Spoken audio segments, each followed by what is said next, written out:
بسم الله الرحمن الرحیم.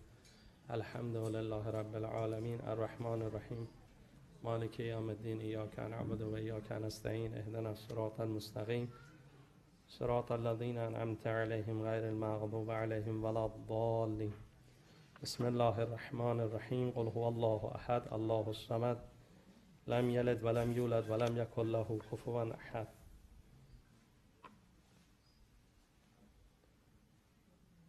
So we are reciting some verses of the Quran, page 23, ayah 152 through ayah 158, Surah Al-Baqarah, the second chapter of the Quran.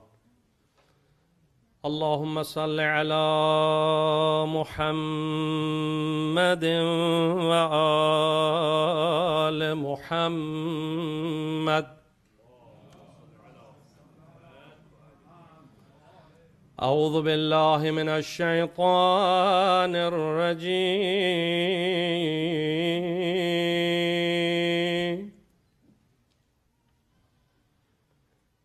بسم الله الرحمن الرحيم.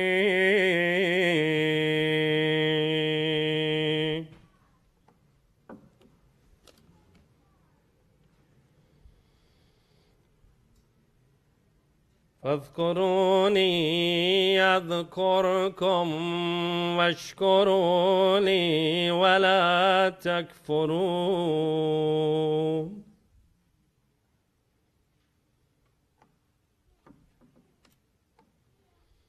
يا أيها الذين آمنوا استعينوا بالصبر والصلاة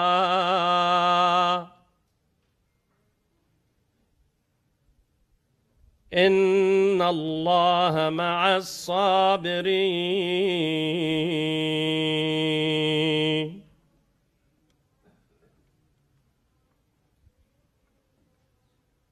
ولا تقولوا لمن يقتل في سبيل الله أموات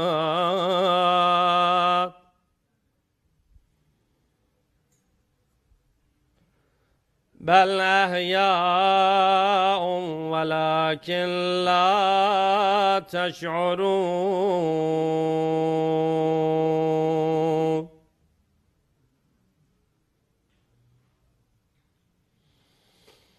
ولنبلونكم بشيء من الخوف والجوع ونقص من الأموال والأنفس والثمرات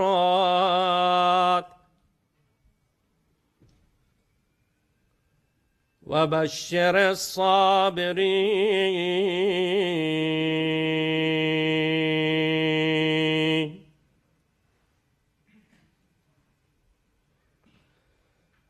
الذين إذا أصابتهم مصيبة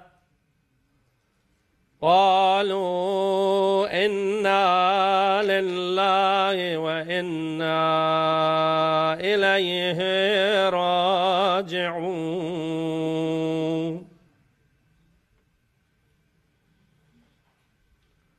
أولئك عليهم صلوات من ربهم ورحمة وأولئك هم المهتدون.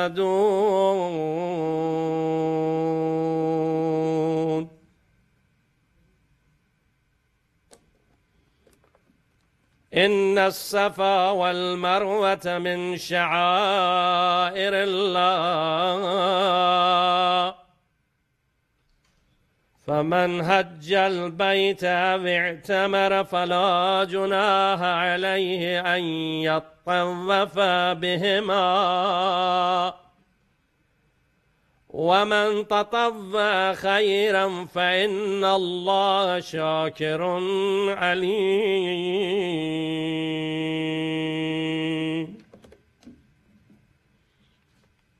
الله أكبر ولله الحمد. بسم الله الرحمن الرحيم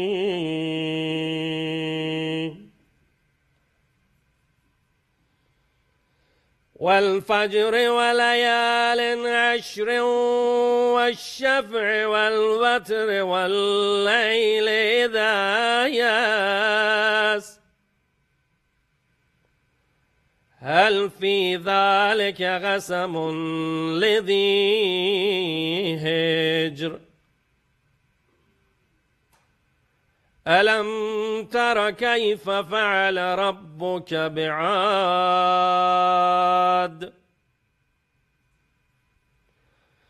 إرم ذات العماد التي لم يخلق مثلها في البلاد وثمود الذين جابوا الصخر بالواد وفرعون ذي الأوتاد الذين طغوا في البلاد فأكثروا فيها الفساد فصب عليهم ربك سوط عذاب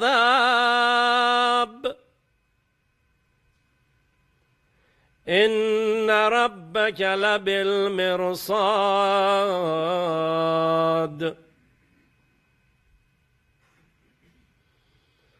فأما الإنسان إذا ما ابتلاه ربه فأكرمه ونعمه فيقول ربي أكرمن وأما إذا ما ابتلاه فقدر عليه رزقه فيقول ربي أهانن كلا بل لا تكرمون اليتيم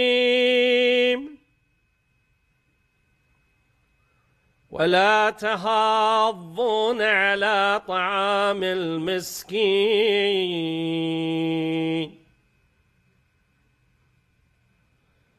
وتأكلون التراث أكلا لما وتحبون المال حبا جما كلا إذا دكت الأرض دكا دكا وجاء ربك والملك صفا صفا وجيء يومئذ بجهنم يومئذ يتذكر الإنسان وأنى له الذكرى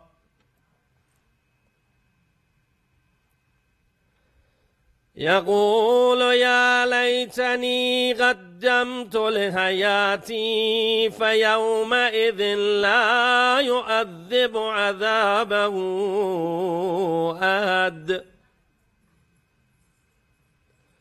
ولا يوثق وثاقه أحد ولا يوثق وثاقه أحد يا أيتها النفس المطمئنة ارجعي إلى ربك راضية مرضية فادخلي في عبادي وادخلي جنتي صدق الله العلي العظيم.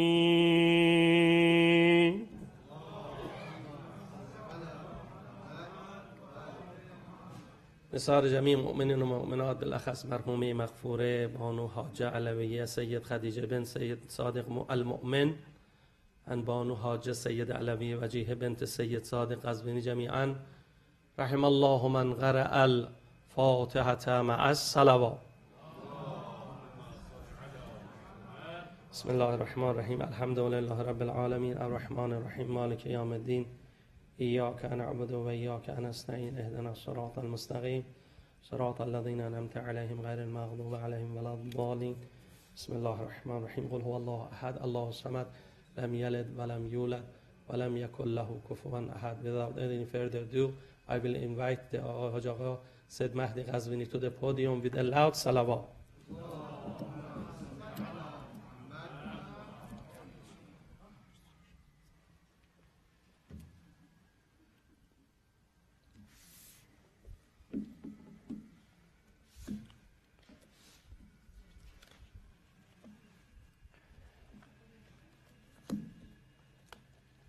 السلام عليكم ورحمة الله وبركاته.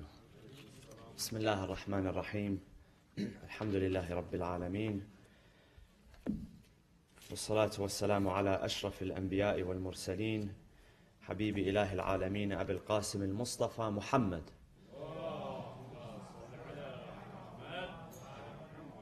وعلى أهل بيته الطيبين الطاهرين المعصومين المنتجبين. قال الله في كتابه الحكيم بسم الله الرحمن الرحيم ولقد آتيناك 7 من المثاني والقرآن العظيم لا تمدن عينيك إلى ما متعنا به أزواجا منهم ولا تحزن عليهم واخفض جناحك للمؤمنين. صدق الله العلي العظيم وصلوا على محمد وآل محمد.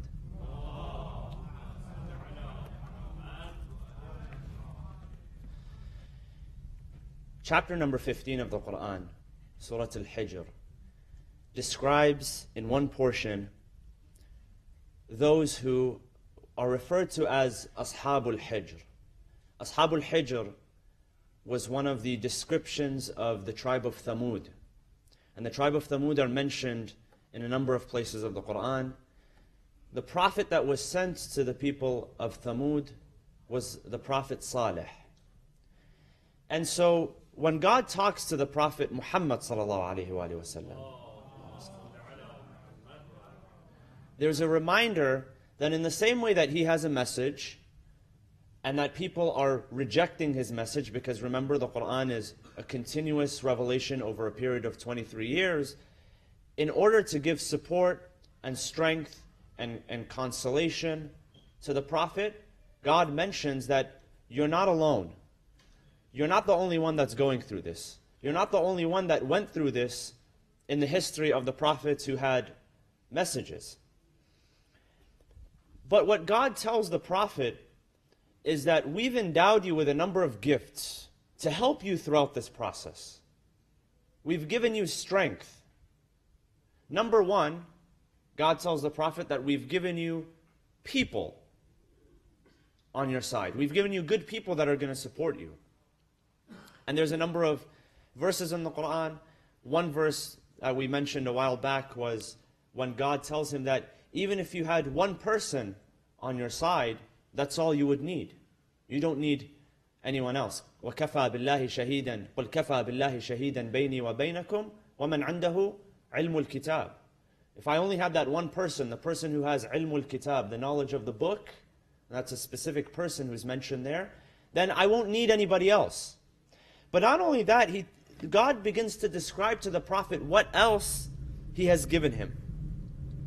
So in Surah Al-Hijr, in verse number 87, He says, وَلَقَدْ آتَيْنَاكَ سَبْعًا مِنَ الْمَثَانِ وَالْقُرْآنَ الْعَظِيمِ. One of the weapons that we've placed in your arsenal, or one of the gifts that we've given you, is what is described here as سَبْعًا مِنَ الْمَثَانِ. And if you go back to the commentators, the commentary, you realize that what this refers to, so sab'an min al-mathani means what? Al-mathani are those things that are repeated. They're often repeated. But there's a number that's attached to it, and that's sab'a, which is 7. And so the commentators, most of them, they agree that what is being mentioned here is Surah Al-Fatiha. That we've given you Surah Al-Fatiha. So Surah Al-Fatiha, Alhamdulillah, Bismillah, Alhamdulillahi Rabbil Alameen, Ar-Rahman Ar-Rahim, Maliki Yawm Ad-Din, Iyaka na'budu wa Iyaka nasta'een, Ihdina as-Sirata al-Mustaqim, Sirata alladhina an'amta alayhim, Ghayr al-Maghdubi alayhim, Wala ad-Dallin. That's 6. What's the 7th one? Bismillah ar-Rahman ar-Rahim. It's considered one of the verses. So when you add that, it becomes 7. So God says that we have given you the 7 verses that are often repeated. And then he describes, he says, why is this important? He says, لا تمدن عينيك إلى ما متعنا به أزواجا منهم ولا تحزن عليهم واخفض جناحك للمؤمنين. And we have indeed given you the 7 often repeated, meaning those verses, and the mighty Quran, meaning the rest of the Quran. So because of that, he says, don't let your eyes wander around and look at what everybody else has and begin to think that the grass is greener on the other side. Don't concern yourself with what everyone has or with what everyone don't has. وَلَا تَحْزَنْ عَلَيْهِمْ. And if you see what people have, don't feel sad for them. وَخْفِضْ جَنَاحَكَ لِلْمُؤْمِنِينَ. And make yourself gentle towards those who are already following you. And there's a message to be learned from that. It's that, you know, the Prophet, no one can shake his tree. The Prophet was confident in what he had. The Prophet was convicted. There was no doubt in his mind that what he was doing was the right thing. So much so that many of you know the saying of the Prophet when the Quraysh during the early days had asked Abu Talib, tell him that whatever he wants, what does he want? What does this nephew of yours want? Does he want money? Does he want power? Does he want women? What does he want fame? What is it that he wants? Let him just say the word. We have everything, we'll give it to him, we'll deliver it to him. And when that message was delivered to him, when it was relayed to him, he said, if you gave me the sun in one hand and the moon in another hand, I won't give up what I have. Because he understood the value of what he had. So it wasn't a matter of the Prophet not knowing what he had his hands on. It wasn't a matter of the Prophet feeling that he didn't have enough, or that he was not content with what he had. But more so, that's a message to us, is that, you know, sometimes it's natural as human beings that whatever we have in front of us, we tend to look over the fence. We tend to look at what somebody else has. And we think to ourselves, wow, if only I had what this person had. Or we look at our problems and we say, well, this person on the other side of the fence is doing better because he or she doesn't have those problems. They're not afflicted with the same problems. They have parents that support them. I don't have parents, or I didn't have parents that supported me. This person comes from a family of wealth and I came from a family of poverty. If they came from a family of poverty, they'd be right where I am right now. Our mind tends to wander in that way. Our mind tends to think in that way. And so we always think, well, if only I had this, and if only I had that.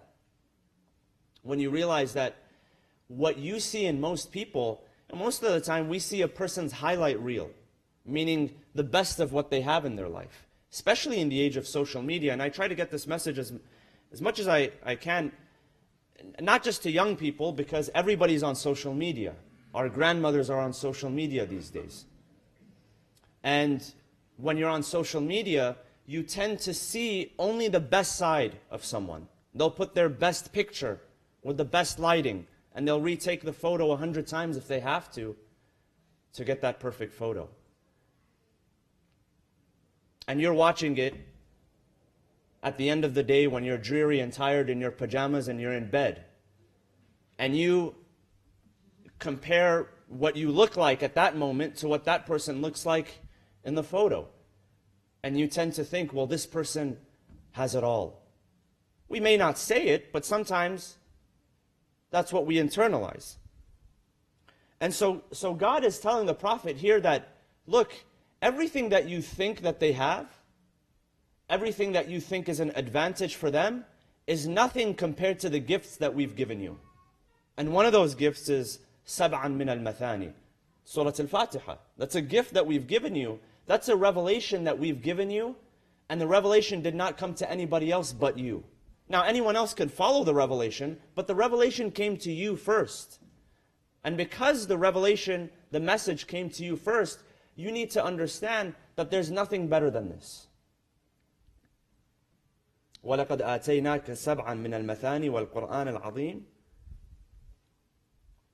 لَا تَمُدَّنَّ عَيْنَيْكَ إِلَى مَتَّعْنَا بِهِ أَزْوَاجًا مِّنْهُمْ. So don't let your eyes wander. Stop looking at what everybody else has. And at the same time, he says, it's not your responsibility to grieve over that person either. Sometimes, it's not that we look to what a person has. Sometimes we fall into the trap of looking at what someone doesn't have that we tend to have. And, we're always feeling sorry for people. Now, it's okay to sympathize. It's okay to have some empathy. It's okay to, have a slight degree of feeling bad for people if they've been hurt or if they've been oppressed. But some of us, we just feel bad for everyone all the time. And that's not your responsibility either. وَلَا تَحْزَنْ عَلَيْهِمْ. Because in a way, those people, a lot of the times, let's face it, a lot of the times, I'm not saying most of the time and I'm not saying all the time, but a lot of times, people who are in terrible situations, they put themselves in terrible situations.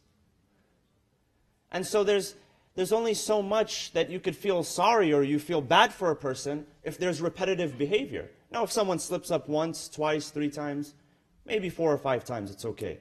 But if someone has repetitive behavior and they never learn from their mistakes, and obviously that was the case with a lot of the people that the Prophet had approached,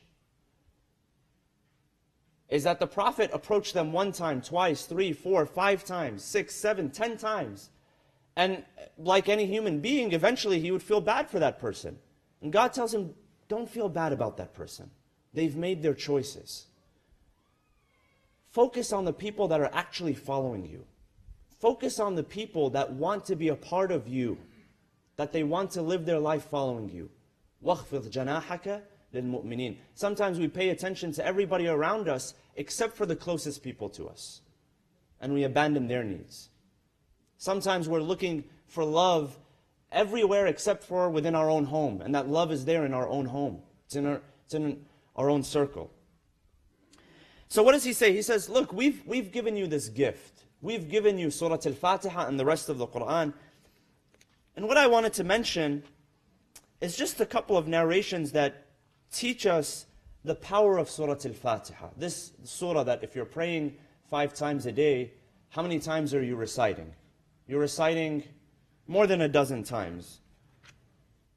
How powerful it is when you use Surah Al-Fatiha towards your advantage. Now, it's interesting because it's referred to as Surah Al-Fatiha, but the word Fatiha or Fatih or Fath is nowhere to be found in the chapter. But it's described as Al-Fatiha, the opener. And that's closely related to the term Fath, which means, what does Fath mean? Conquest. Like in Surah Al-Fath. There's a chapter that's referred to as Surah Al-Fath, and it describes the conquest. So that word Fatiha actually doesn't appear anywhere, but it's known as Al-Fatiha. Number one, because it's the opener of the Quran. It opens up the Quran. It comes before Surah Al-Baqarah. Narrations tell us that some narrations suggest, and of course there's dispute in these matters, but some narrations suggest that the Prophet, not only did, when the Quran was revealed to him, did he direct those who were recording the Quran where exactly to place the verses, but also where to place the chapters. So there's a wisdom behind why chapter number 1 is Al-Fatiha, chapter number 2 is Al-Baqarah, chapter number 3 is Al-Imran, to the end of the chapters.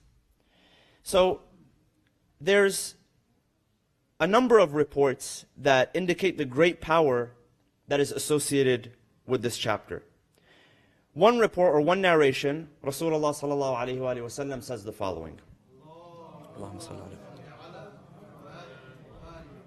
He said, "By him in whose hand lies my soul, وَالَّذِي نَفْسِي بِيَدِهِ." That was a way for the Prophet to vow, but a strong type of vow. He would say, "By him whose hands lies my soul," meaning by God.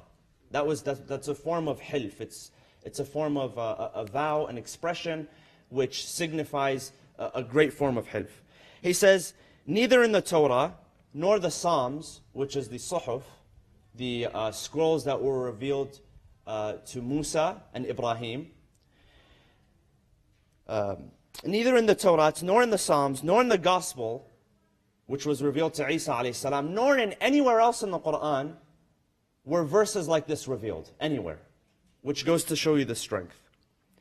Another narration is attributed to Imam Ali ibn Abi Talib alayhi salam. He says the following. He says the whole of the Quran is contained in the Fatiha.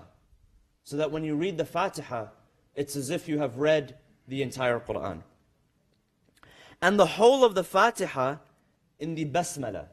What's the Basmala? Bismillah ar-Rahman ar-Rahim. So when you just read the Bismillah ar-Rahman ar-Rahim of that chapter, it's as if you've recited the entire chapter. A lot of strength and power and significance lies in that. He says, and the whole of the Basmala lies in the Ba, which is the opening letter. The first letter of Bismillah. And he says the whole of the Ba in the diacritic point, which is the dot, which is under the letter Ba. So all of that strength from the whole Quran goes back to Surah Al-Fatiha. From the whole of Surah Al-Fatiha goes back to the Basmala. From the whole of the Basmala goes back to that first letter. And from that first letter goes down to a part of that letter. And this is for us to understand that this thing that you read every single day, that sometimes, even if you try to forget how to recite Surah Al-Fatiha, you probably won't forget it, because you've read it so many times in your life. This thing that you sometimes take for granted, this thing that you don't understand how much power is contained within it, has so much power you wouldn't even believe. Has the power to do so much in your life. And so God tells the Prophet, He says, look, whatever is going on, whatever armies they could muster, because if you look at some of the battles, I mean, the first battle, the Battle of Badr, it was 313 people up against more than 1,000 people. The Battle of Uhud, same way.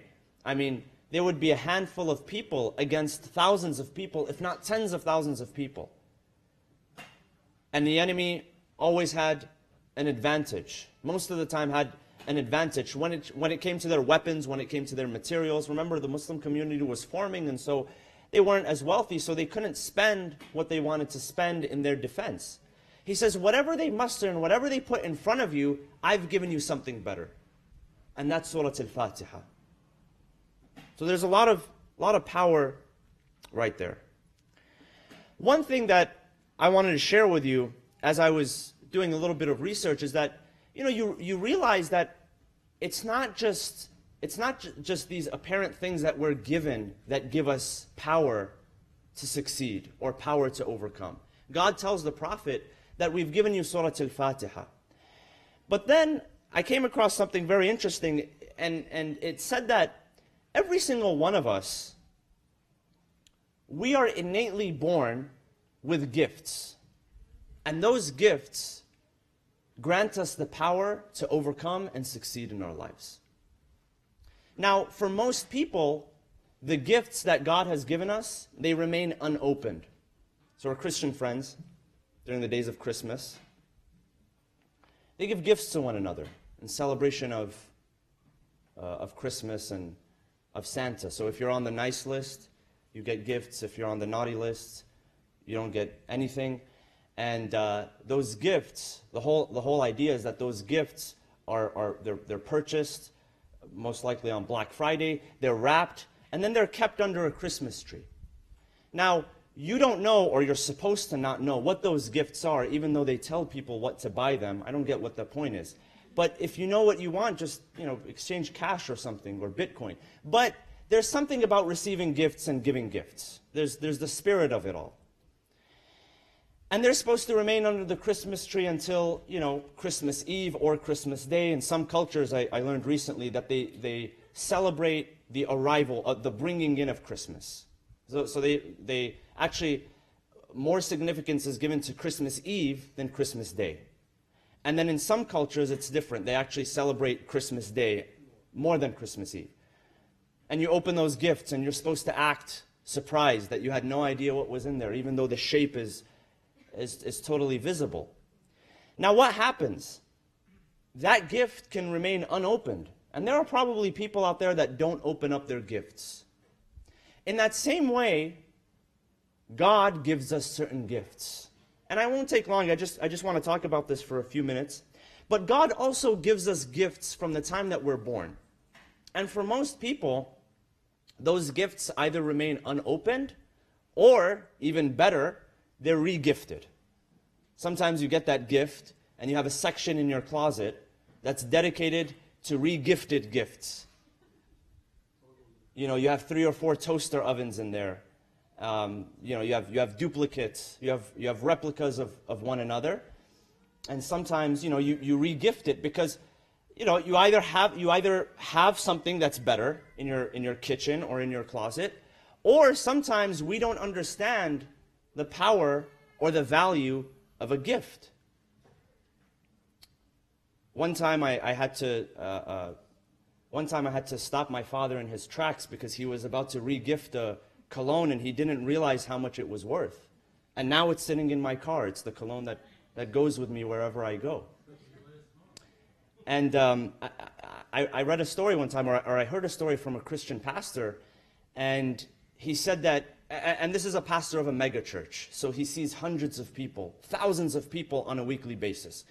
And so he's always meeting people, hugging, greeting, shaking hands, all of that. And he says, one day I was among the people and shaking hands, and a man gives me a gift. And he says, I don't know who this man was. I mean, I had seen him a few times at the church, but I didn't really have a personal relationship. So when he handed me the gift, I didn't really think much of it.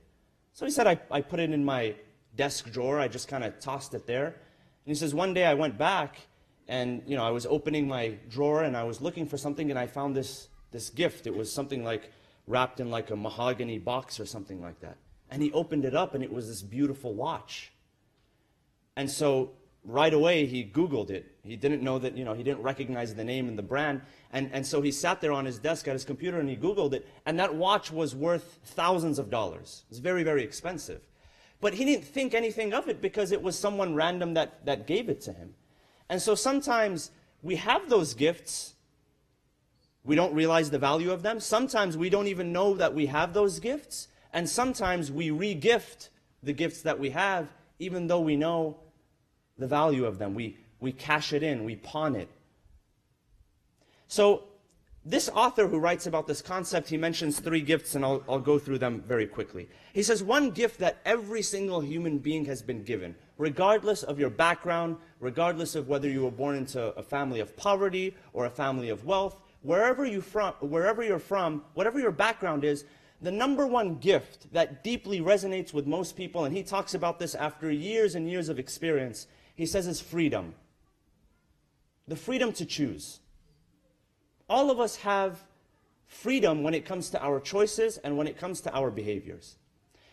The problem, he says, is most people, they can't really tell between what influences us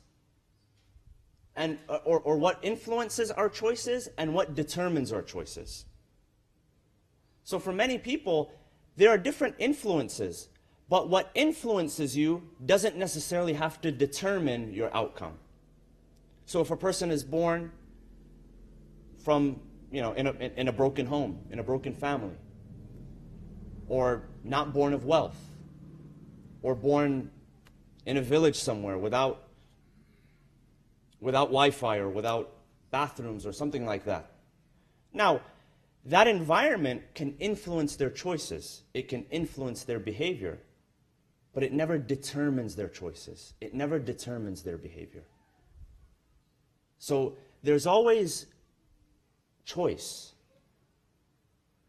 And there's always freedom to choose. And that's what's so beautiful about being a human being. You know, God could have created all of us as robots. Some people ask the question, well, why heaven and hell, and why choice, and what do I have to choose, and what's predetermined, and all of that.